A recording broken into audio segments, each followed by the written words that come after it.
évangiles. Aujourd'hui, nous allons parler des paraboles de notre Seigneur Jésus-Christ. Et avant de commencer sur les paraboles, j'aimerais présenter de manière plus générale le mode par lequel notre Seigneur Jésus-Christ donnait son enseignement, la pédagogie du Christ en quelque sorte. Que l'enseignement de notre Seigneur Jésus-Christ occupe un quart des récits évangéliques. Et il y a trois sortes d'enseignements. Notre Seigneur Jésus-Christ bien souvent donne des sentences isolées, des phrases qui font choc, qui marquent les esprits. Il y a les paraboles que nous allons expliquer aujourd'hui, et puis il y a aussi dans l'Évangile de nombreux discours. Nous avons expliqué la dernière fois par exemple le sermon sur la montagne, qui est l'un de ces nombreux discours. Il y en a d'autres, nous allons expliquer prochainement le discours du pain de vie. Il y a à la fin de la vie publique de notre Seigneur Jésus-Christ le discours sur la fin du monde et le jugement, et il y a le long discours dans Saint Jean de Jésus après la scène, pour ne citer que les principaux. Voilà comment notre Seigneur Jésus-Christ donc enseignait, par des sentences, par des paraboles, et puis à ses disciples, il donnait des discours, de longs discours. Tous ces discours, tous ces paraboles, ces sentences, toutes ces paroles, ces enseignements, notre Seigneur Jésus-Christ les a prodigués dans sa langue maternelle, qui était l'araméen. Et puis ils ont été traduits en grec par les évangélistes, même par saint Matthieu qui a, dit-on, a écrit son premier évangile en araméen, puis ensuite l'a traduit en grec. Nous n'avons pas la première version de l'évangile, nous n'avons que la version grecque. Et les évangélistes, il faut bien comprendre quelque chose, c'est qu'ils retranscrivaient les paroles de notre Seigneur Jésus-Christ à la manière dont les savants de l'époque le faisaient. Ce n'était pas nécessairement en citant notre Seigneur Jésus-Christ mot pour mot, bien qu'il le faisait assez souvent, et c'est pour ça qu'on voit souvent notre Seigneur Jésus-Christ prononcer ces paroles « Amen, je vous le dis » ou « En vérité, je vous le dis ». Là, c'est l'évangéliste qui dit « Ça, c'est vraiment une parole de notre Seigneur Jésus-Christ qu'il a vraiment, réellement prononcée ». Mais dans l'Antiquité, l'Antiquité savante, c'était quelque chose de commun de citer un auteur non pas par les mots qu'il a prononcés, mot à mot, mais plus par la teneur des propos qu'il a tenus. Donc on s'attache au fond bien plus qu'à la forme, à l'esprit bien plus qu'à la lettre. Et de fait, dans l'Antiquité, c'était faire insulte à un auteur que de le citer mot pour mot. Par exemple, les rabbis qui n'enseignaient pas de leur propre autorité, mais qui se référaient continuellement à un docteur de la loi en disant « Rabbi ceci, Rabbi un tel a dit ceci, Rabbi un tel a dit cela », les foules étaient fatiguées de cet enseignement parce qu'ils disaient « Mais ce n'est pas quelqu'un qui a compris ce que les rabbis ont dit, ce n'est pas quelqu'un qui enseigne de sa propre autorité, alors que le Christ, lui, il enseigne de sa propre autorité. » De la même manière, le Nouveau Testament cite très souvent l'Ancien Testament, parfois sans même mentionner que c'est une citation. Saint Matthieu le mentionne très souvent, et pas toujours, en disant « Ceci s'est réalisé pour que se réalise la parole de l'Ancien Testament qui disait que ». C'est très fréquent dans l'évangile de Saint Matthieu. C'est une manière de faire. Dans l'Antiquité, c'est ainsi. On ne cite pas toujours ses sources, mais on retranscrit l'idée qui a été transmise par un auteur ancien. Et au contraire, c'est faire honneur à un auteur que d'avoir assimilé sa pensée et d'être capable de la retranscrire dans ses propres mots. Voilà, c'était la mentalité de l'époque. C'est quelque chose de très sage, en fait. Et donc, c'est ainsi que les évangiles rapportent les enseignements du Christ. Parfois, c'est pour ça que vous allez voir entre saint Matthieu, saint Marc, saint Luc, des épisodes similaires qui sont rapportés dans des paroles différentes. On a par exemple la parabole des talents chez saint Matthieu, qui va être rapportée chez saint Luc de manière différente, la parabole des mines.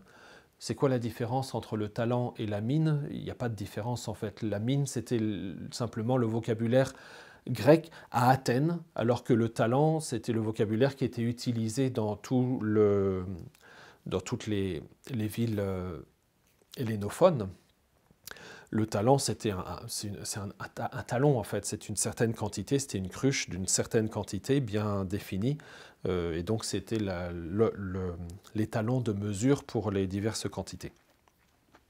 Voilà. Donc, D'un évangéliste à l'autre, on peut avoir des mots différents, des paroles différentes, parce que chacun va retranscrire les paroles du Christ avec son propre génie, avec ses propres mots, sans être infidèle à la pensée de notre Seigneur Jésus-Christ. Et d'ailleurs, on le voit très bien dans les discours qui, de toute évidence, ont été reconstruits. Saint Matthieu, par exemple, on l'a vu dans le Sermon sur la montagne, a reconstitué le sermon, mais à sa manière, avec son ordre à lui. De la même manière, Saint Jean, dans le discours après la scène aussi, retranscrit toutes les paroles qu'il a entendues de notre Seigneur Jésus-Christ en y mettant un certain ordre et en y mettant surtout tout l'amour de sa contemplation. Voilà, c'est ainsi que, que les paroles de notre Seigneur Jésus-Christ nous ont été transmises. Et puis, il faut bien comprendre aussi que les évangiles ont été construits 20 ou 30 ans après la vie de notre Seigneur Jésus-Christ.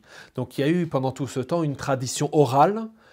Les apôtres ont enseigné, ils ont eu des disciples qui ont enseigné à leur tour, et puis donc tout ça a formé une première catéchèse, et c'est sur cette catéchèse que les évangélistes Matthieu et Marc, et Luc aussi, vont rédiger leurs évangiles. Donc il y a 20 ou 30 ans de tradition orale avant la rédaction des évangiles. Il y a une traduction aussi de l'araméen que parlait Jésus au grec dans la langue des évangiles. Traduire, c'est trahir, dit-on. Donc forcément, il peut y avoir une différence entre ce que Jésus a dit réellement et la manière dont c'est traduit. C'est pour ça que les évangélistes vont s'évertuer à être fidèles à l'esprit de ce que Jésus a enseigné.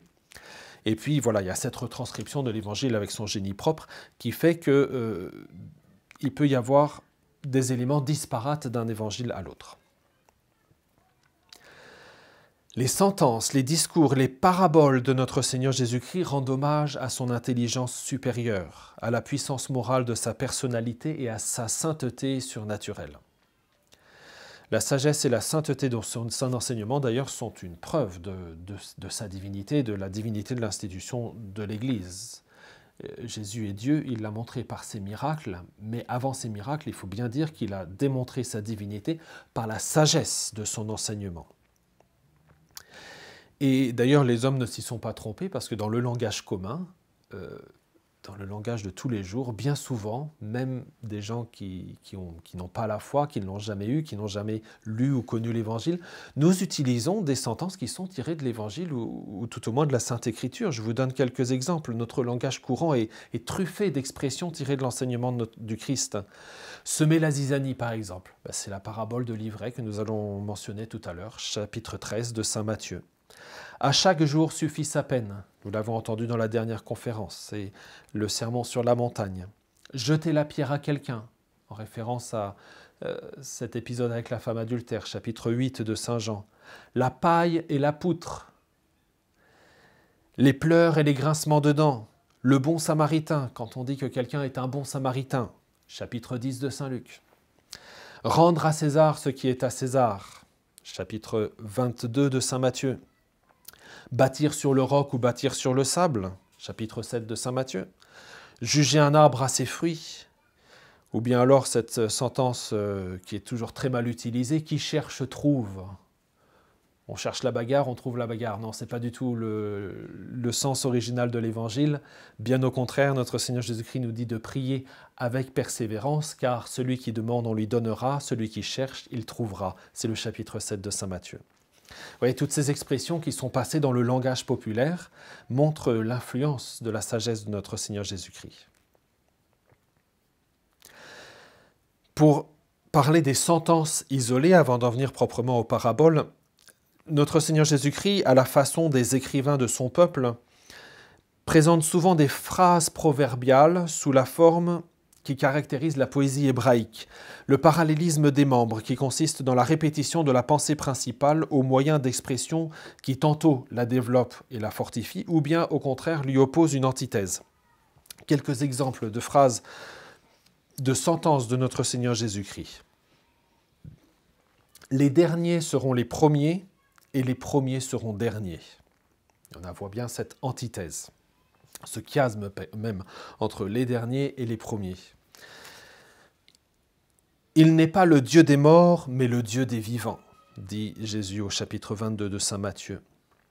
Celui qui veut sauver sa vie la perdra, mais celui qui perdra sa vie à cause de moi et de l'Évangile la sauvera.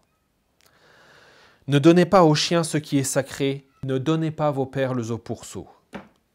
Demandez, on vous donnera, cherchez, vous trouverez, frappez, on vous ouvrira. Cette répétition avec un vocabulaire différent dans chaque sentence de la même idée. C'est aussi emprunté au style poétique de la langue hébraïque. Le Christ emploie tous les accents et varie à l'infini son langage. Tantôt il menace, tantôt il avertit, tantôt il s'indigne, tantôt il exprime sa pitié. Et on voit dans les paroles de notre Seigneur Jésus-Christ tous les sentiments de l'âme humaine qui sont exprimés. C'est quelque chose de merveilleux. Notre Seigneur Jésus-Christ a vraiment eu un cœur humain, une vraie nature humaine avec tous les sentiments, toutes les passions de notre nature humaine, et il les exprime dans ses paroles. On voit Jésus se réjouir, on le voit s'attrister, on le voit craindre, toutes les passions, tous les sentiments de l'âme humaine sont présents dans l'âme de notre Seigneur Jésus-Christ. Jésus nous offre aussi tous les genres possibles de prédication, le sermon solennel, comme celui sur la montagne, le cours de catéchisme, lorsqu'il interroge ses interlocuteurs, il joue par questions et réponses, des homélies, des dialogues familiers, des discours polémiques parfois avec ses ennemis, ou bien parfois une simple riposte, souvent écrasante d'ailleurs, des phrases de notre Seigneur Jésus-Christ qui sont très sévères à l'égard des pharisiens en particulier. Son langage est grave dans la synagogue, parce que c'est au cours d'une cérémonie liturgique ou officielle, mais familier avec ses disciples. En toutes circonstances, Jésus se montre un maître, pour consoler, pour blâmer sévèrement, pour encourager, pour mettre à l'épreuve, pour répudier un rôle qui ne lui convient pas. Son langage est toujours noble, sans puérilité, sans vulgarité. Même dans son langage, notre Seigneur Jésus-Christ garde toute sa respectabilité.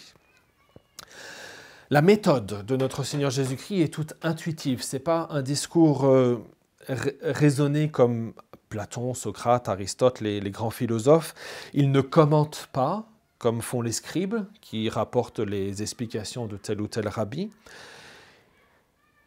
Mais Jésus connaît ce qu'il contemple dans la vision béatifique. Jésus voit son Père, même dans sa nature humaine, même pendant le temps de sa vie sur terre. Jésus reste le Fils éternel de Dieu, il n'est pas séparé du Père, il a la vision béatifique et voyant le Père, étant lui-même descendu du ciel, il nous transmet ce qu'il voit, il nous transmet les paroles de la vie éternelle, il rapporte ce qu'il voit et entend. Et donc il s'adresse directement à l'intelligence, à l'âme, au cœur humain. Et parfois même, il s'adresse à l'expérience de ses auditeurs. Il fait appel à l'expérience de ses auditeurs. Et toujours, il élève les esprits au-dessus des sens pour les transporter dans les sphères de vérité céleste et du royaume de Dieu. Nous avons vu cela déjà lorsque nous avons vu la rencontre de Jésus avec la Samaritaine. Nous le verrons dans la prochaine vidéo lors du discours du pain de vie. Notre Seigneur Jésus-Christ part avec ses auditeurs de là où ils sont, dans des considérations parfois très matérielles, et puis petit à petit, en posant des questions, en faisant des remarques, en donnant des enseignements, il nous porte vers la contemplation des choses célestes. La parole du Christ est concrète, jamais abstraite, ou très rarement. Un peu sur la fin de sa vie, dans l'évangile de Saint Jean, effectivement, dans ce discours avant sa passion. Mais sinon, notre Seigneur Jésus-Christ est toujours concret. Il multiplie les images et les comparaisons pour que ce soit parlant à ses interlocuteurs. C'est un habile pédagogue. Il fait des comparaisons avec la nature. Il compare Hérode à un renard. Il compare Simon-Pierre à une pierre fondamentale. Il compare les pharisiens à des aveugles qui conduisent d'autres aveugles. Il a toujours le bon mot, la bonne métaphore pour exprimer sa pensée. Il recommande à ses disciples d'avoir la prudence du serpent, la simplicité de la colombe, et il les envoie au milieu du monde comme des agneaux au milieu des loups. Voilà. Et notre Seigneur prend ces images et ces comparaisons dans tous les domaines de la Palestine de son temps, que ce soit les travaux de l'agriculture, le climat de la contrée, les végétaux, les animaux, le commerce et l'industrie, les maisons, leur mobilier, les publicains et les soldats, les 1000 détails de la vie quotidienne et sociale, les institutions politiques, les croyances, les pratiques religieuses, tout cela lui fournit matière pour illustrer son enseignement dogmatique et moral. Vraiment un enseignement très riche et très parlant de notre Seigneur Jésus-Christ. Sa pédagogie est vraiment un modèle. Alors venons-en aux paraboles. Qu'est-ce que c'est qu'une parabole? Une parabole, c'est un style littéraire d'abord. Une parabole, ce n'est pas une fable, on peut dire c'est une métaphore, c'est un certain style de métaphore. C'est une parabole c'est un court récit fictif mais vraisemblable en lui-même, hein, ce n'est pas quelque chose d'imaginaire comme peut l'être une fable ou bien un conte. Et tous les éléments de la parabole sont empruntés soit à la nature, soit à la vie quotidienne. Et ils exposent, de manière plus ou moins dramatique, les vérités religieuses et morales qu'ils sont destinés à mettre en relief pour les faire pénétrer plus avant dans les intelligences et dans les cœurs. Voilà, donc notre Seigneur Jésus-Christ prend des éléments de la vie quotidienne ou de la nature et ce sont des choses concrètes, plausibles, réalistes, et il va en tirer un enseignement d'ordre spirituel ou moral. Donc on a bien compris, la parabole, ce n'est pas une fable. La fable, par exemple, fait parler des animaux. Et puis la fable, surtout, n'élève pas jusqu'aux réalités spirituelles ou surnaturelles ou religieuses. Voilà. On n'est pas non plus dans l'allégorie. L'allégorie est beaucoup plus longue, plus compliquée que la parabole. La parabole est simple. Notre Seigneur Jésus-Christ enseigne avec simplicité. Il se fait accessible, il se fait tout à tous. On a deux allégories dans l'évangile de Saint Jean qui, curieusement, au contraire, ne connaît pas de parabole. On a l'allégorie du bon pasteur et l'allégorie de la vigne, au chapitre 10 et 15, respectivement. Donc la parabole, c'est vraiment un style littéraire à part. Salomon avait utilisé la parabole, Nathan, Isaïe, vous pouvez relire dans l'Ancien Testament, les rabbins juifs, Iliel et Gamaliel, s'employaient souvent à donner leur enseignement en parabole. Et cependant, toutes ces paraboles n'égalent pas la simplicité et la profondeur de celles de notre Seigneur Jésus-Christ, pour leur grâce, leur pittoresque, leur naturel, la hauteur de leur portée spirituelle. En outre, les paraboles ont quelque chose d'éternel, d'universel. La preuve, c'est qu'elles nous parlent encore aujourd'hui, elles nous touchent par leur poésie.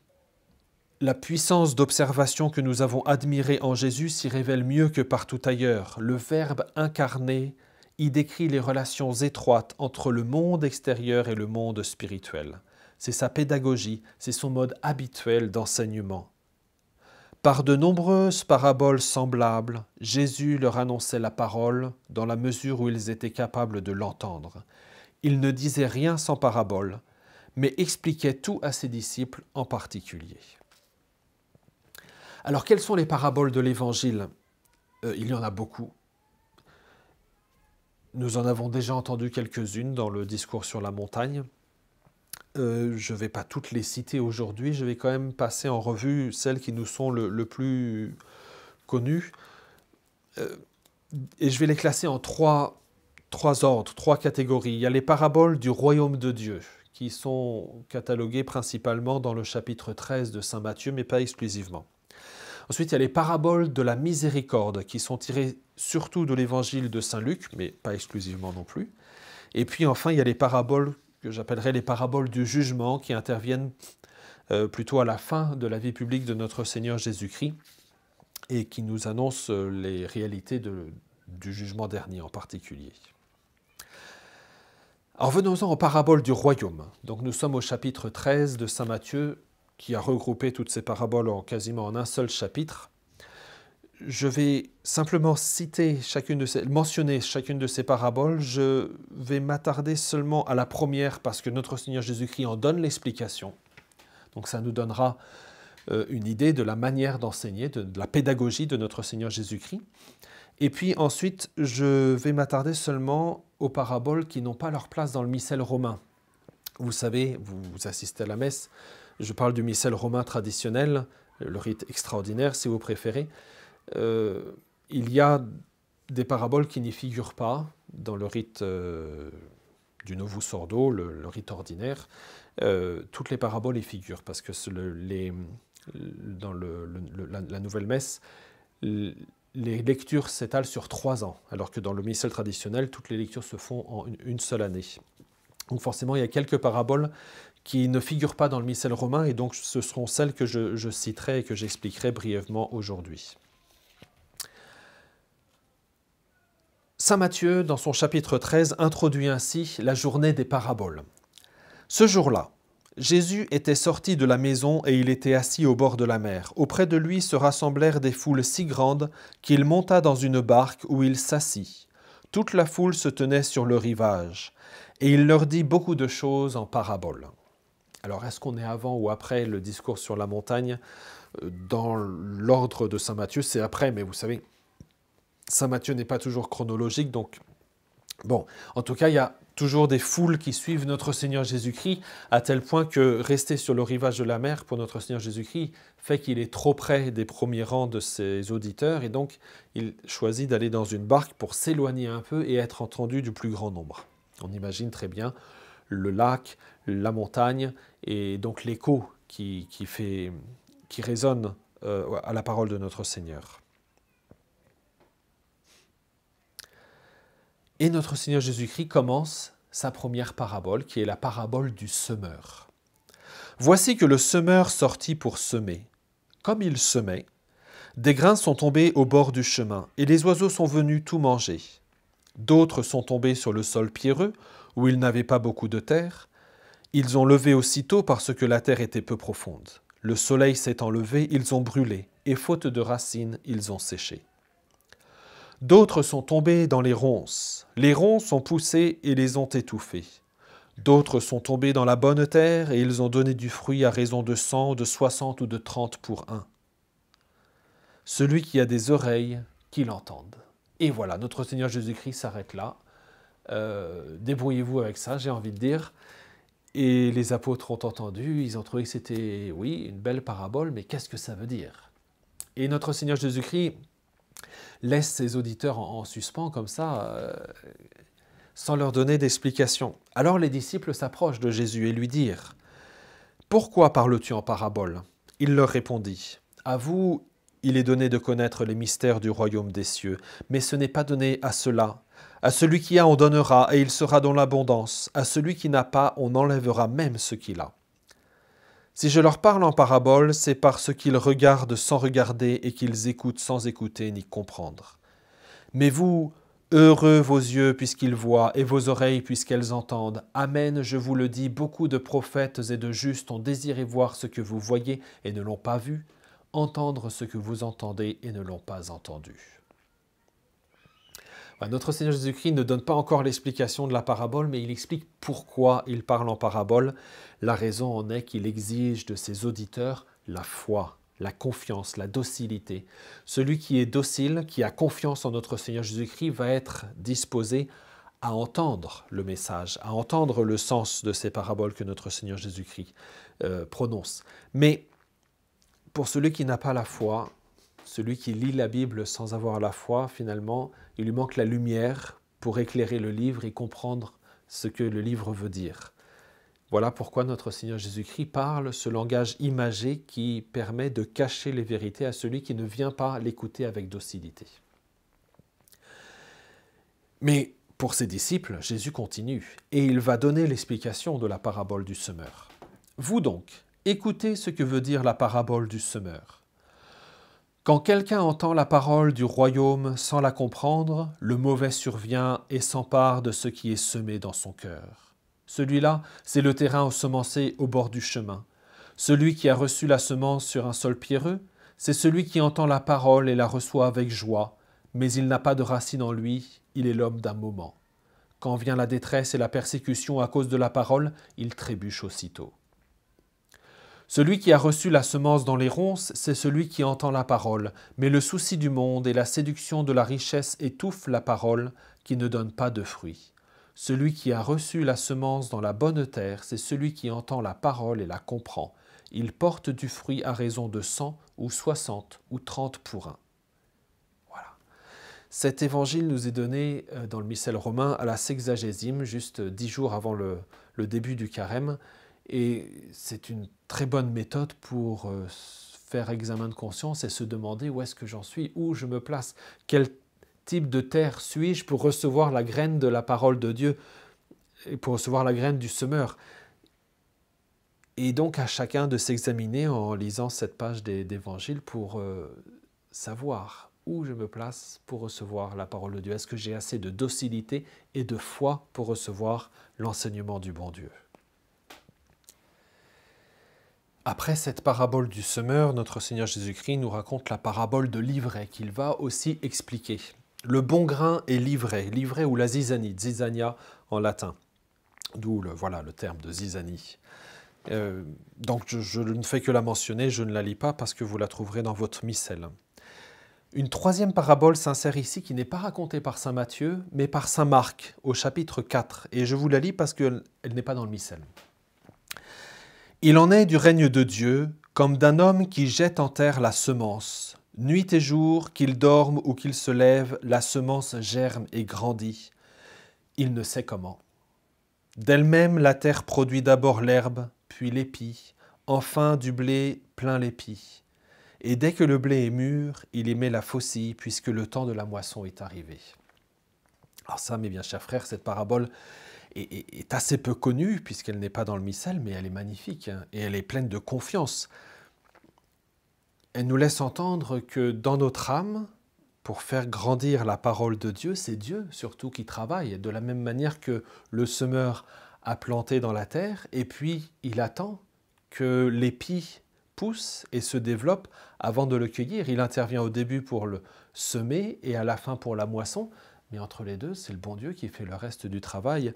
Eh bien, il en est de même dans notre âme pour la parole de Dieu, et cela nous inspire à avoir une grande confiance dans la parole de Dieu. Et de fait, c'est notre expérience que bien souvent nous essayons de faire des efforts contre tel défaut, bien pour pratiquer telle vertu, et nous avons du mal à pratiquer cette vertu, et puis sans nous en rendre compte, en faisant effort sur cette vertu, eh bien le bon Dieu nous fait progresser dans une autre vertu sur laquelle nous ne travaillons pas spécialement.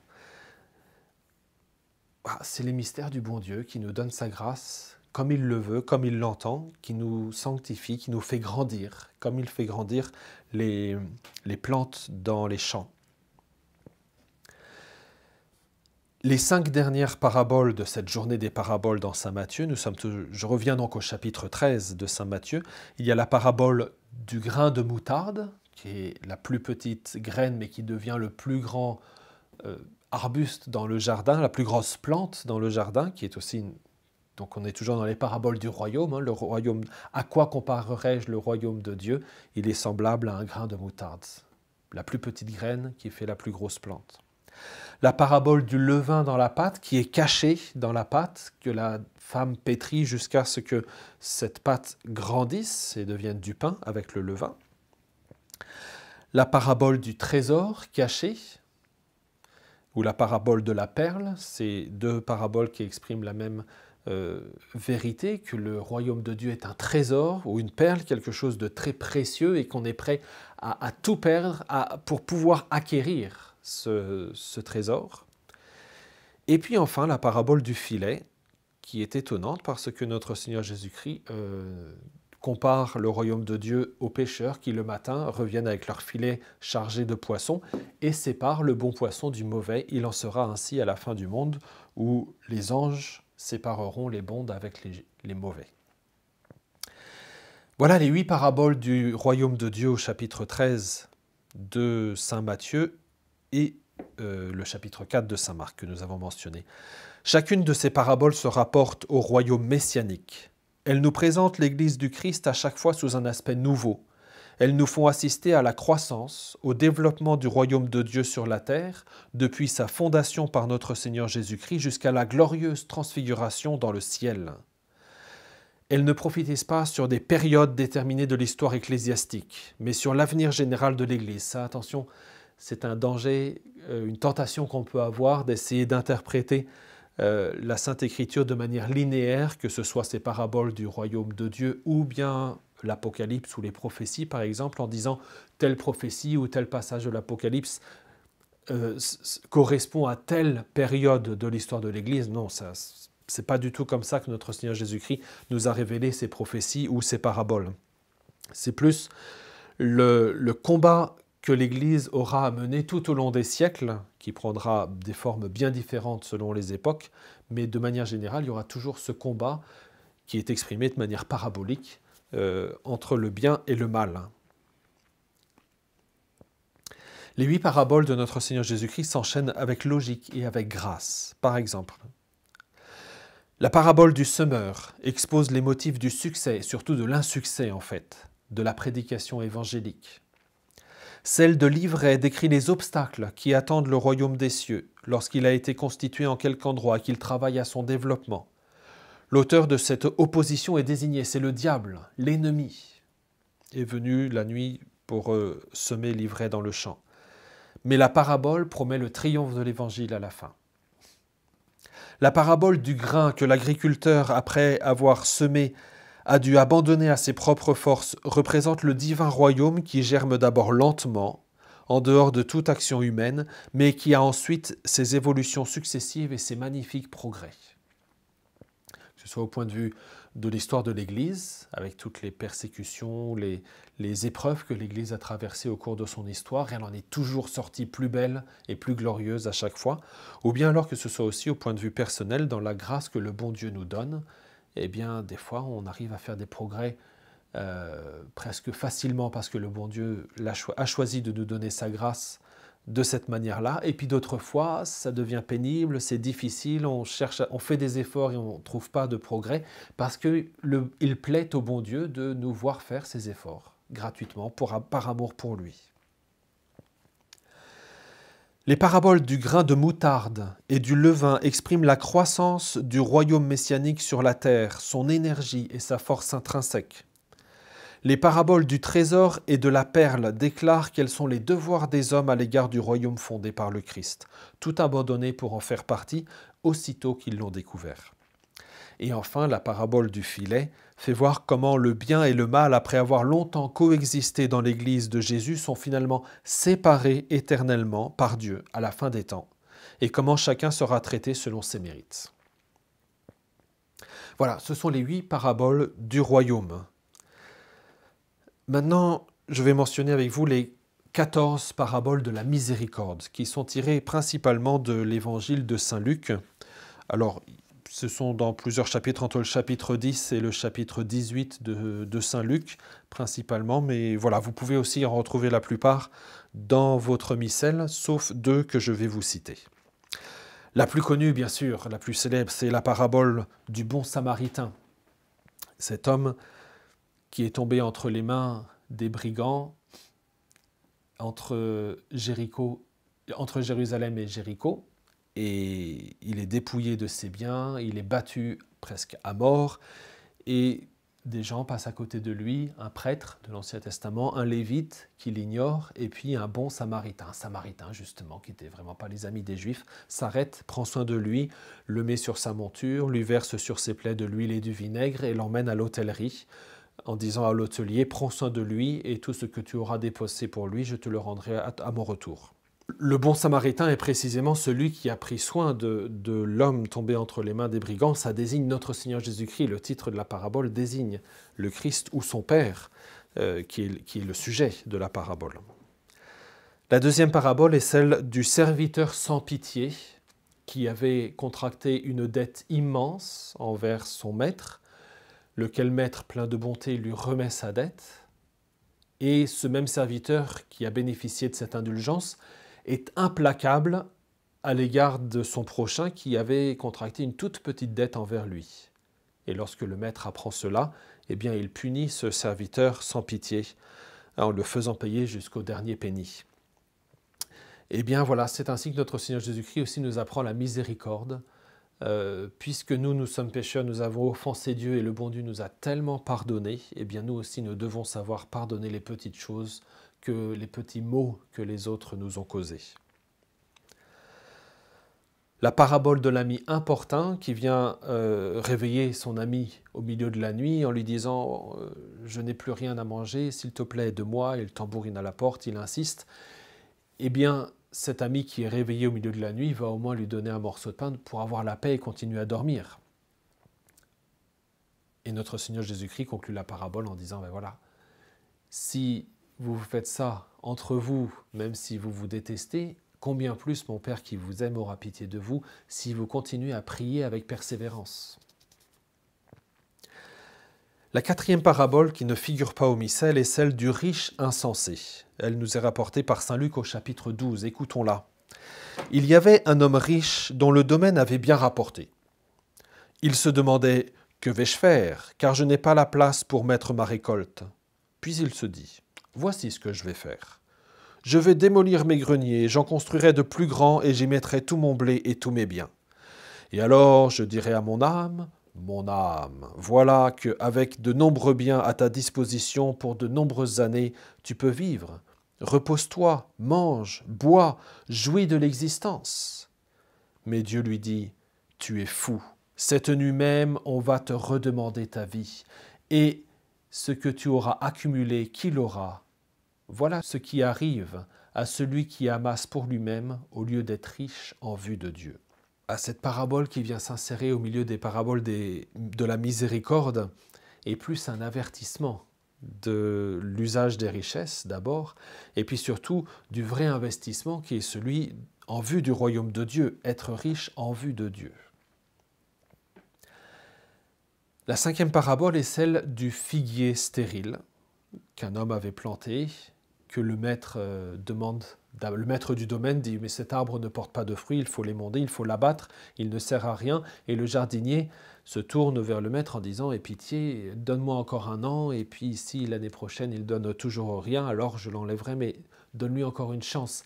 C'est la parabole qui nous enseigne la miséricorde de Dieu, qui nous pardonne encore et encore, jusqu'à 77 fois 7 fois, dira Jésus à Saint Pierre. Malgré nos faiblesses répétées, le bon Dieu nous pardonne toujours et nous donne toujours une chance de nous convertir. La parabole du grand festin, qui fait écho à la parabole des noces royales, qui entre dans la parabole du jugement. La parabole du grand festin, c'est ce maître qui avait préparé les noces de son fils, qui avait invité des gens importants, qui refusent de venir à la dernière minute. Eh bien, le maître envoie ses serviteurs à la croisée des chemins, dans les rues, dans les villages, même dans la campagne, aller chercher tous les pauvres, tous les malades, tous les handicapés. Venez, forcez-les à entrer, qu'ils entrent dans la salle du festin, car il y a salle comble, tout est prêt, il faut que la salle soit comble et que l'on se réjouisse.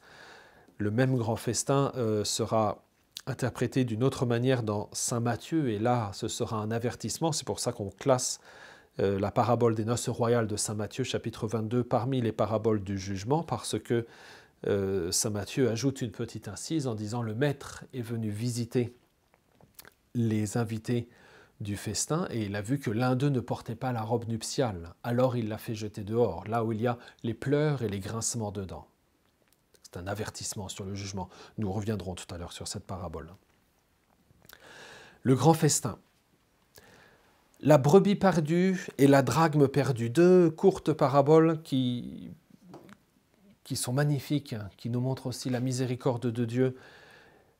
Le bon pasteur qui laisse ses 99 brebis dans le désert ou dans le champ ou dans la montagne pour aller chercher la seule brebis qui est perdue. Et quand il l'a trouvée, il la prend sur ses épaules, il se réjouit, il convoque ses amis. « Réjouissez-vous avec moi, festons et célébrons, car voici ma brebis que j'avais perdue et que j'ai retrouvée. » C'est la parabole du bon Dieu qui se réjouit du retour du pécheur à la grâce. L'enseignement est le même que dans la parabole suivante. La drachme perdue, une drachme, c'est une pièce de monnaie qui correspond à peu près à une journée de salaire.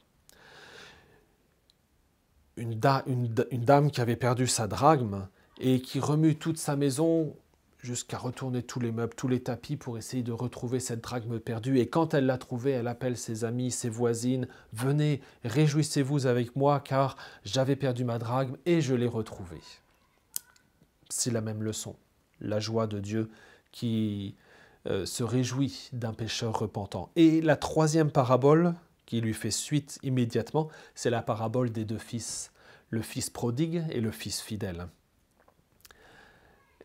Notez bien que ces titres en fait sont mal choisis, on les désigne ainsi pour bien le comprendre, mais celui qui est désigné, c'est pas tant la brebis perdue ou la drachme perdue ou le fils prodigue, c'est le propriétaire de la brebis, de la drachme, ou bien le père des deux fils, qui représente Dieu qui se réjouit du retour en grâce de son fils pécheur. Vous connaissez la parabole de l'enfant prodigue qui est magnifique, et cette très belle leçon à la fin de la parabole que le père donne à son enfant fidèle qui s'attristait de voir son frère qui était allé se divertir dans un pays lointain, qui avait dilapidé son héritage avec des prostituées, s'indignait de ce que son père se réjouisse de son retour. Et son père lui donne une belle leçon. Tout ce que tu as, tout ce que j'ai est à toi. Et toi, tu ne m'as jamais quitté. Nous avons toujours été ensemble. Nous avons toujours tout partagé. Pourquoi t'attrister? Mais ton frère, qui nous avait quittés, il faut se réjouir de ce qu'il soit revenu. Voilà cette magnifique parabole de l'enfant prodigue. La 10e parabole, elle est assez difficile à comprendre, mais ce n'est pas non plus impossible. C'est la parabole de l'habile intendant, ou l'intendant malhonnête aussi.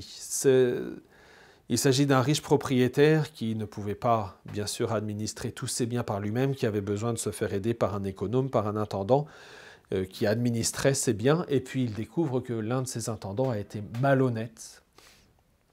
Et donc il décide de le chasser, de le licencier. Et avant d'être licencié, avant de quitter ses fonctions, l'intendant malhonnête, voyant que les choses sont en train de mal tourner pour lui, il appelle les débiteurs de son maître. Et une dernière fois, il fait des entourloupes et des tricheries pour détourner l'argent de son maître de manière à se faire des amis qui, plus tard, lorsqu'il sera dans la misère, pourront le recevoir chez lui et l'aider. Vous voyez le calcul. Un calcul, ce qu'on appelle la prudence de la chair, une prudence toute humaine qui n'a rien d'honnête, qui n'a rien de surnaturel, bien évidemment. Eh bien, notre Seigneur Jésus-Christ loue cet intendant malhonnête. Non pas, bien sûr, pour sa malhonnêteté, mais pour la prudence, en disant « Si les enfants de lumière étaient aussi habiles que les enfants de ténèbres dans leurs affaires, eh bien, il y aurait beaucoup de monde dans le royaume des cieux. » Très bonne leçon pour nous, mes bien chers amis. La 11e parabole, c'est celle du mauvais riche et du pauvre Lazare, cet homme qui vivait tous les jours dans les festins, dans les célébrations, dans les repas, et puis le pauvre Lazare qui était malade, affamé, qui gisait devant sa porte, qui à peine ne pouvait recevoir que les miettes et encore, puisque les chiens bien souvent venaient lécher ses ulcères et se repaître des restes bien avant lui. Eh bien, la parabole nous représente ces deux hommes, le mauvais riche et Lazare, dans l'éternité. Là, c'est peut-être la seule fois dans une parabole où quelque chose d'irréel apparaît, en ce sens que le mauvais riche qui est en enfer communique avec Lazare qui se trouve dans le sein d'Abraham. Et il communique.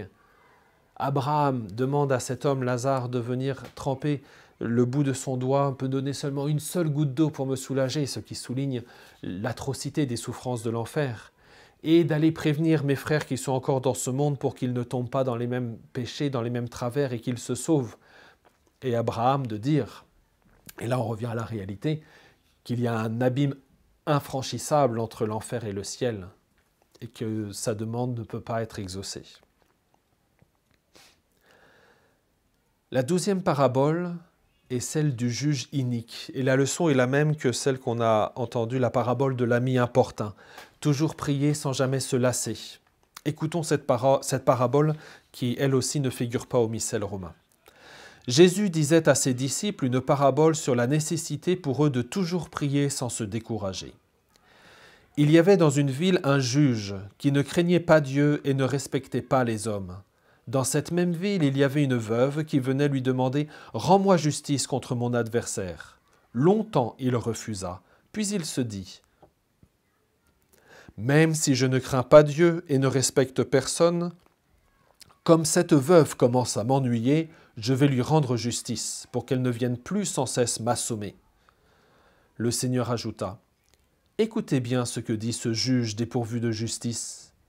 Et Dieu ne ferait pas justice à ses élus qui crient vers lui jour et nuit? Les fait-il attendre? Je vous le déclare, bien vite, il leur fera justice. » C'est la même leçon avec des termes encore plus forts.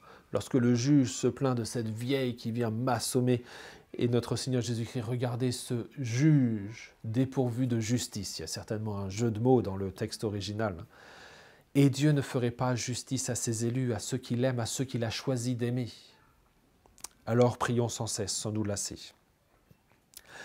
Enfin, les deux dernières paraboles de la miséricorde sont celles du pharisien et du publicain, ces deux hommes qui viennent au temple pour prier, l'un pour se vanter, « Seigneur, je te remercie de ce que je ne suis pas comme le reste des hommes. » L'humanité se distingue en deux catégories, lui et le reste. Voilà. Et puis le brave publicain qui reste un peu en arrière. Ça ne veut pas dire qu'il faut rester derrière dans l'église, vous pouvez vous avancer près du Saint-Sacrement, il n'y a pas de souci. Mais avec cette attitude de respect, de dévotion, de contrition, « Seigneur, aie pitié du pécheur que je suis ». Et puis enfin, la dernière parabole de la miséricorde, c'est celle des ouvriers envoyés à la vigne. Vous savez, ce maître qui emploie des journaliers pour aller travailler à sa ville, et il s'accorde avec chacun du salaire d'un denier.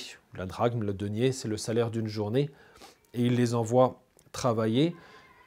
Ceux qui ont travaillé depuis le matin, puis le milieu de la matinée, puis depuis midi, puis ceux enfin qui sont arrivés en fin de journée. À la fin de la journée, lorsque vient l'heure du salaire, ils découvrent que chacun reçoit le même salaire. Et donc ceux qui ont commencé à travailler le matin s'indignent en disant « Mais nous avons travaillé davantage, nous avons porté toute la chaleur du jour, nous avons droit à davantage. » Mais le maître dit « Mais non, c'est le salaire que nous avions convenu. Pourquoi ton œil est-il mauvais si je suis bon avec celui qui n'a travaillé qu'une heure ?» Alors bien sûr, là encore, la leçon de cette parabole, ce n'est pas la justice, c'est la miséricorde. La miséricorde du Père des cieux, très aimant, qui nous destine tous au même bonheur au ciel, tous ensemble. Voilà, j'en viens maintenant aux paraboles que j'appelle les paraboles du jugement. Ce n'est pas un terme officiel, mais parce que de fait, elles désignent plutôt le jugement dernier que notre Seigneur Jésus-Christ réserve au monde entier, comme il l'a promis. Il y a les chapitres 24 et 25 où notre Seigneur Jésus-Christ annonce dans ce long discours le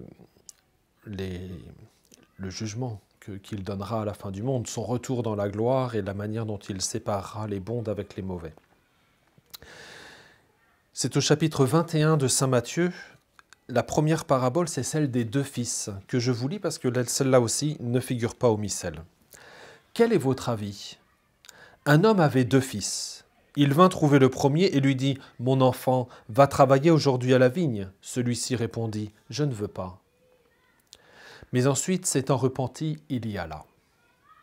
Puis le père alla trouver le second et lui parla de cette même manière. Celui-ci répondit « Oui, Seigneur. » Et il n'y alla pas. Lequel des deux a fait la volonté du Père ? Ils répondirent « Le premier. » Jésus leur dit « Amen, je vous le déclare. Les publicains et les prostituées vous précèdent dans le royaume de Dieu. Car Jean-Baptiste est venu à vous sur le chemin de la justice et vous n'avez pas cru à sa parole, mais les publicains et les prostituées y ont cru. Tandis que vous, après avoir vu cela, vous ne vous êtes même pas repentis plus tard pour croire à sa parole. » Ces paroles sont dures, sont crues. De fait, notre Seigneur Jésus-Christ les adresse dans un moment de controverse avec certains de ses ennemis, les pharisiens, les grands prêtres en l'occurrence, plus exactement. Les grands prêtres, on s'en souvient, qui vivaient des Sadducéens avec ce matérialisme et cette ignorance volontaire des choses spirituelles. Ils disent et ils ne font pas, ils font et ne disent pas. Notre Seigneur Jésus-Christ les prend dans leurs contradictions et leur adresse ces paroles très très dures. La deuxième parabole du jugement, c'est celle des vignerons homicides. Nous sommes aussi au chapitre 21, c'est la suite, dans saint Matthieu. Un homme était propriétaire d'un domaine, il y planta une vigne, l'entoura d'une clôture, il creusa un pressoir et bâtit une tour de garde.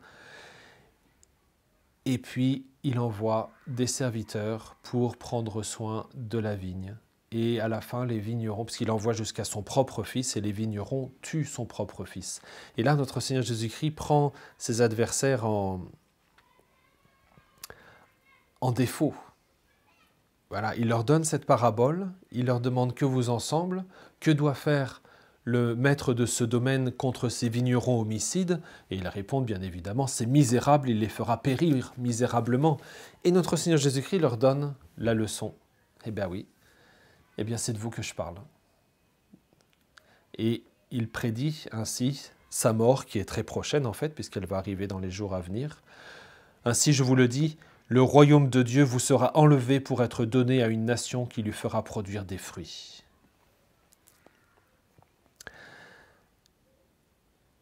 La parabole suivante, c'est celle des noces royales que nous avons déjà mentionnées en Saint Luc. Cette fois, elle apparaît en Saint Matthieu, avec aussi cette incise qui prévient du jugement très sévère de notre Seigneur Jésus-Christ envers ceux qui n'auront pas porté la robe nuptiale dans le royaume de Dieu, qui se seront comportés indignement dans le royaume de Dieu. Voilà, ces trois paraboles sont à l'adresse des pharisiens et des sadducéens qui méprisent notre Seigneur Jésus-Christ, qui refusent sciemment et consciemment de croire à sa parole.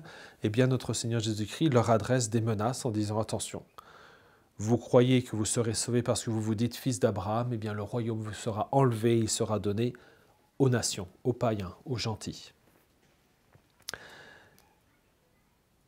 Les trois dernières paraboles s'adressent plus précisément au monde entier et désignent le jugement dernier. Donc c'est la parabole des 10 vierges. Vous vous souvenez, on a souvent cet évangile dans toutes les messes des vierges, avec ces vierges sages et ces vierges qui sont, disons, les vierges folles, comme on dit, j'aime pas tellement cette terminologie, mais voilà, qui sont un peu étourdies, disons, qui ne sont pas attentives et qui oublient de prendre de l'huile avec elles dans l'attente du maître de maison, lors de la fête de mariage. On attend l'époux et l'épouse, les 10 vierges, les 10 jeunes filles sont là pour les accueillir.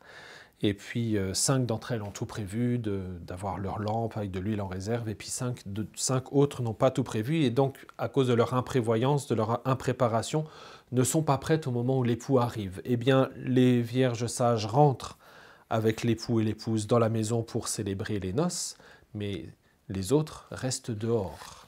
Il en sera ainsi à la fin du monde, nous dit notre Seigneur Jésus-Christ.